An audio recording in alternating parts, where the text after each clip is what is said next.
Subject হিসেবে I নিলাম, verb হিসেবে টেল নিলাম। বাক্য গঠন করি। সম্পূর্ণ ভিডিওটি দেখার পর আপনি 6টি টেন্স সম্পর্কে শিখে ফেলবেন। সেই সাথে ওই 6টি টেন্সের প্যাসিভ কিভাবে করতে হয় সেটাও আপনি এই ভিডিওতেই শিখে ফেলবেন। সাবজেক্ট হিসেবে আই নিলাম, ভার্ব হিসেবে টেল নিলাম। বাক্য গঠন করি।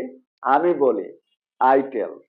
এখন এটাকে যদি প্যাসিভ করা হয়, আমাকে বলা হয়, তাহলে আই এম টোল্ড। আমি বলছি আই এম টেলিং।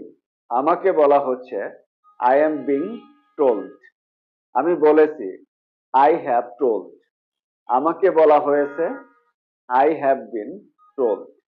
আমি বলেছিলাম আই টোল্ড। আমাকে বলা হয়েছিল আই ওয়াজ টোল্ড।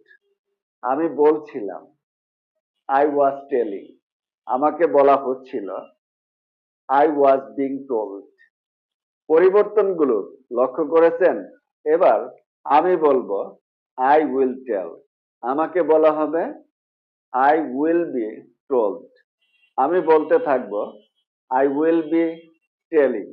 আমাকে বলা হতে থাকবে I will be being told. আমি বলে থাকবো আই উইল হ্যাভ টোল্ড। আমাকে বলা হয়ে থাকবে, এটার ইংরেজি কমেন্টে লিখুন। সো আবারও রিক্যাপ করে বাক্য গঠন করা শিখলাম, টেন্স শিখলাম, সেই টেন্স গুলোকে কিভাবে প্যাসিভে পরিণত করতে হয় সেটাও শিখলাম।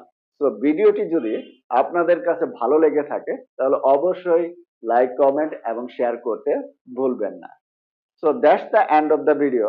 Thanks for watching. Good bye.